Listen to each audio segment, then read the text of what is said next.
بسم اللہ الرحمن الرحیم۔ غزوہ بدر کے حوالے سے بات کر رہے ہیں۔ مدنی فوج 317 جوانوں پر مشتمل تھی، جن میں سے 231 انصار تھے، 170 خزرج سے تھے اور 61 اوس سے تھے، اور مہاجرین کی تعداد 86 آدمی تھے۔ یہ بات قابل ذکر ہے کہ ان مہاجرین میں 41 قریشی جوانوں کے سوا اور کوئی شامل نہ تھا۔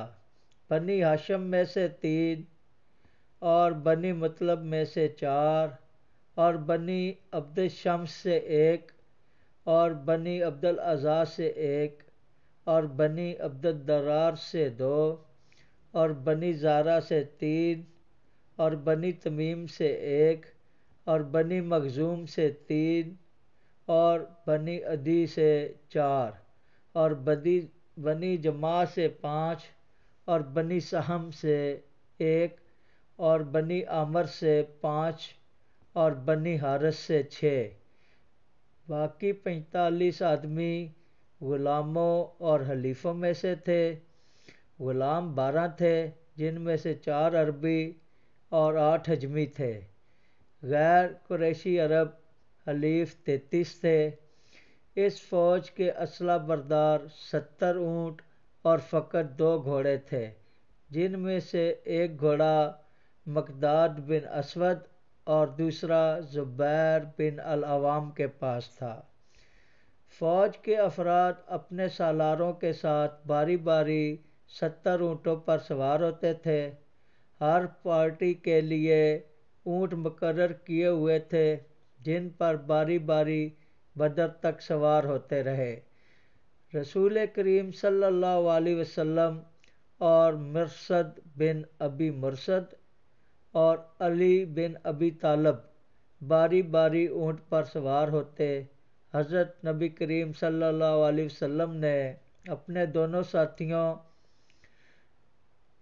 ابن ابی طالب اور ابن ابی مرثد سے اپیل کی کہ وہ اپنے اپنے حصے کے مطابق اونٹ پر سواری کریں۔ ان دونوں نے آپ سے عرض کیا، ہم آپ کی طرف سے بھی پیدل چلیں گے۔ آپ نے فرمایا، تم دونوں مجھ سے زیادہ طاقتور نہیں ہو اور نہ ہی میں تمہاری طرح اجر سے بے نیاز ہوں۔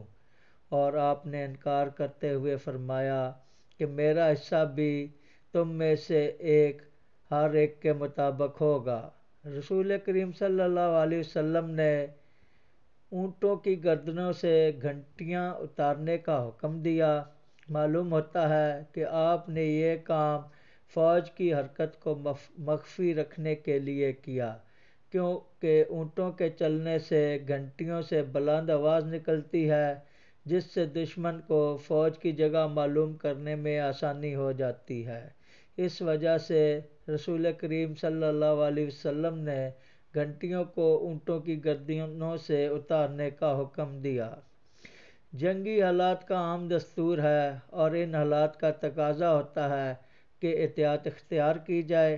رسول کریم صلی اللہ علیہ وسلم نے دشمنوں کے قافلے کے حالات معلوم کرنے کے لیے اپنے جاسوس بھیجے۔ موجودہ دور میں انہیں انٹیلیجنس یا حالات معلوم کرنے والے آلات کہا جاتا ہے۔ انٹیلیجنس کے آدمی فوج کے آگے ادھر ادھر پھیل جاتے ہیں۔ ان میں سے ایک بسس بن عمرو جہنی اور دوسرا عدی بن ابی الزباد تھا۔ یہ دونوں پہلے شخص ہیں جنہیں رسول کریم صلی اللہ علیہ وسلم نے بدر کی جانب ابو سفیان کے حالات معلوم کرنے کے لیے بھیجا۔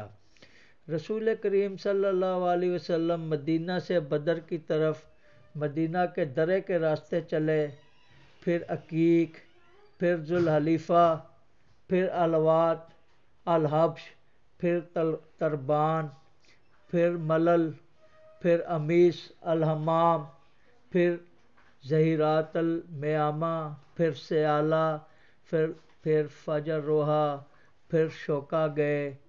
باہر روا کو چھوڑتے وقت آپ نے مکہ مکرمہ کے راستے کو بائیں جانب چھوڑ دیا۔ پھر آپ دائیں جانب نازیہ کی طرف بدر جانے کے لیے مڑ گئے۔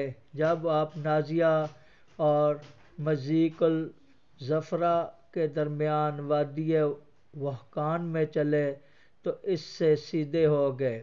پھر آپ نے وادی صفرا کو بائیں جانب چھوڑ دیا اور دائیں جانب وادی زعفران میں چلنے لگے۔